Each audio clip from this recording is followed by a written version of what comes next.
Greetings, and welcome to Amplified, where we amplify the politics and the policies that are impacting Black and brown communities. I'm Aisha Mills. Progressives in New York State are putting some pressure on Governor Kathy Hochul in hopes that she will act on the issues like affordable housing, climate, and taxes.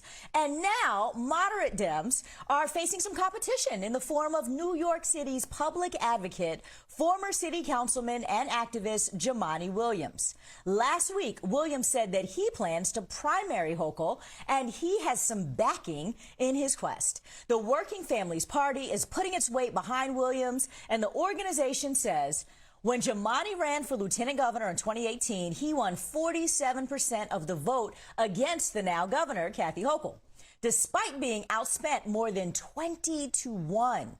Since then, Jumaane has won 2 successive citywide elections by resounding margins and passed more legislation than any public advocate in history. Wow. Since then, the Working Families Party says with Williams' efforts, they found success on issues like paid sick leave and curbing abusive stop and frisk policies. Williams' run for governor comes with a promise to bring significant changes to the state's infrastructure. Sochie Nnaemeka is the state director of the New York Working Families Party. She joins me now with more on the group's endorsement and what it could mean for the state. Sochi, welcome to Amplified. I would love for you to just start out by talking to us about your recent endorsement of Jumaane Williams and how you all came to that decision. I'm just curious, was he the obvious choice here? Good evening, and thank you, Aisha, for having us. This is a crossroads moment in New York, and what we were looking for was a bold candidate who's ready to take head on the issues that matter most to Black, brown, immigrant, and working class New Yorkers. As you mentioned, Jumaane already has a track record of working and delivering on those issues, from his start as a housing organizer with tenants and neighbors to being a super successful city council member who pushed back against brutal policing and against Mayor Bloomberg, to his role right now as public advocate, incredibly successful. For us, we knew that if we want to take on the issues of the pandemic and the economic fallout that's mapped itself on racial and class lines, we needed a candidate who came from working people and from the communities that have been most affected by the pandemic. Jumaane was far and beyond the best candidate, and we were ready to hit the ground running with him. Could you give us some context for those of the folks, now I'm in New York, but for those who aren't in New York, give us some context of where New York State is under Governor Hochul, because a lot of people watching are thinking New York is already the progressive beacon, right? New York is already doing all the things. But this, your organization is kind of giving a side eye to the governor and saying it's not enough and not enough progress. So talk to us about where we are and what you're looking to get done. What we know is there's a disconnect between what the political class in New York is saying and that we are a triple blue state. We have Democrats up and down. And what we see is the reality of people on the ground, where people are struggling under the weight of medical debt, of student debt, where rising rents are keeping people out of their homes and out of their neighborhoods, where students are still commuting to segregated schools from homeless shelters. That is New York State. We are not living up to our potential in this moment. And so what we see, even though the current governor Hochul, has made a marked shift away from Governor Cuomo, who resigned in disgrace, a lot of his policies have not disappeared with him. And so what we do see is an embrace of corporate-friendly policies, as demonstrated by a very impressive fundraising haul by the current governor Hochul. Most of it was from real estate and other special interests who we know are itchy and ready to design state policy that keeps them in power and keeps working people in unaffordable and substandard housing. And so we have to connect the policy with the politics and where power is. And we need power with and for working people and communities of color who have been starved out of this recovery that New York State is touting at this moment.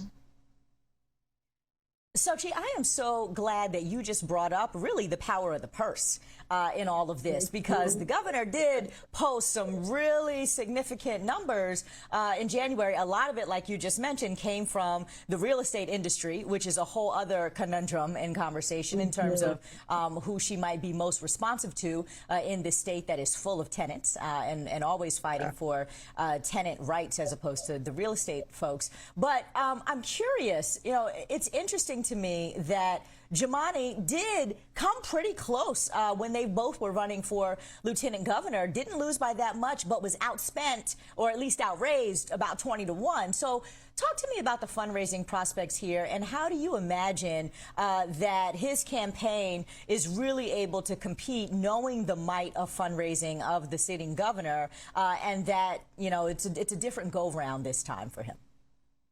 There's no doubt that money in politics plays a huge role in New York State, right? And that is why the left and progressives have been fighting for real campaign finance reform for a long time and have made some headway there. What we do also know is that voters are incredibly connected and moved by working class candidates who come from their communities. That is how we defeated the IDC, right? These Trump Democrats who were cavorting with the Republicans and holding back progress in New York State. That's how we elected Jumaane Williams for public advocate. That is how we've elected many people in the city council in New York. We know that when progressives put out a clear and compelling message, voters do move in that direction. And so while we can't compete when it comes to the purse, when it comes to money and those who are looking to write state policy through their checkbooks, we can compete in terms of putting out a clear and compelling message on why is it so unaffordable to live in New York State? Why have we not taken on the climate crisis head on here? Right? Why do we have people who are losing their homes and losing their lives because they can't afford healthcare in one of the wealthiest places in the world? Those kinds of disconnects, I think, is what our campaign is grounded in, and which New Yorkers take a real pause when they think about it. These contradictions have cost us our lives in so many ways, and we're saying enough is enough. If you want a New York State that works for all of us, join our campaign. You just said a word talking about those Trump Democrats, and I actually live in a region of the state where I know exactly the Democrats that you are talking about. I'm curious, you alluded to something here, that the message matters in this race, and having this primary, it sounds like Working Families Party believes is important because it's an opportunity to move some advocacy around issues in a messaging way. I'm curious if you have some sensibility around how endorsing Jumaane Williams could actually impact or put pressure on the governor as she is handling certain issues during this election cycle. I wonder if there is an advocacy play here as well as a political one. We believe strongly that our elections have to be grounded in the moral urgency of the moment. We need to be talking about what people are talking about at their dinner tables or after church, trying to make sense of things. And so our campaign is about shaping the debate, shaping the conversation, shaping the budget this year, and communicating what kind of state we could and should be. The Working Families Party has been really successful at using electoral moments to push on issues and electing candidates and champions who run on clear messaging and then go into their halls of power and push on the electoral mandate. That's the work that we have to do to bring the movement to the polls and then to bring the poll mandate into seats of power. And so whether it's affordable housing, whether it's real climate investments, whether it's affordability, whether it is deep racial inequality in our state, our message and our elections have to mean something, and everyone will take note. The powers that be take note, and the center of gravity has been shifted in New York State, not by coincidence, but by concerted efforts through electoral plays and through smart candidates running on what matters most to their communities.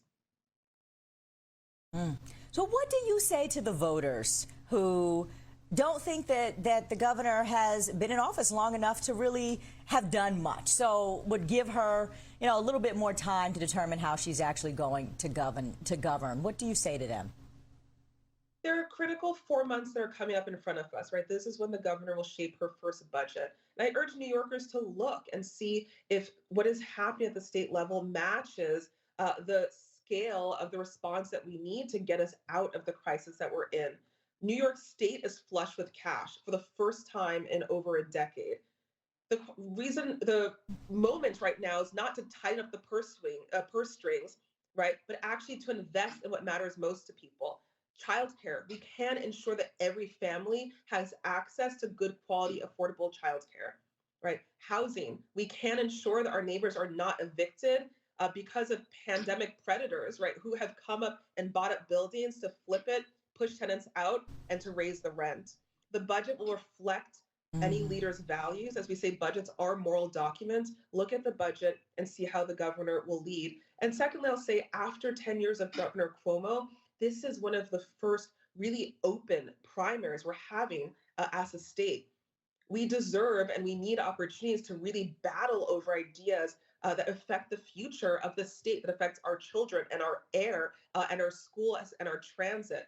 That's what primaries are for. That's what democracy is about. And so we urge people to really lean into this moment and think about the choice that we have and ensure that our leadership matches our values, our morals, and the moment that we're in. Sochi, I only have about a minute with you, and I know you can't lay out your entire campaign playbook in 30 seconds, but I would love for you to share a little bit about your ground game here, because elections are really about getting people out to the polls, and the current governor has the resources to do that. We know the issues and the values that you all are running this campaign on. Talk about the semantics here, though, of actually getting the number of folks out that he needs up and down the state. Thank you, Aisha. As you mentioned earlier on, right, we have come close in many ways, and we've won many big races. We are a party of the grassroots. That means from parents, activists, to tenant leaders, to students and climate leaders. We have a network of people around the state, and it's our role and our opportunity to grow that base. So we'll be everywhere in communities, talking to voters. We will be on the radio and on college campuses. We will talk to people where they're at about issues that matter most to them, and so they can see themselves in the campaign. That's what the opportunity is, and we will not squander it. Sochie Nnaemeka, the state director of the New York Working Families Party, thank you so much for joining us. We will definitely follow this race and have you back to give us an update. Appreciate it.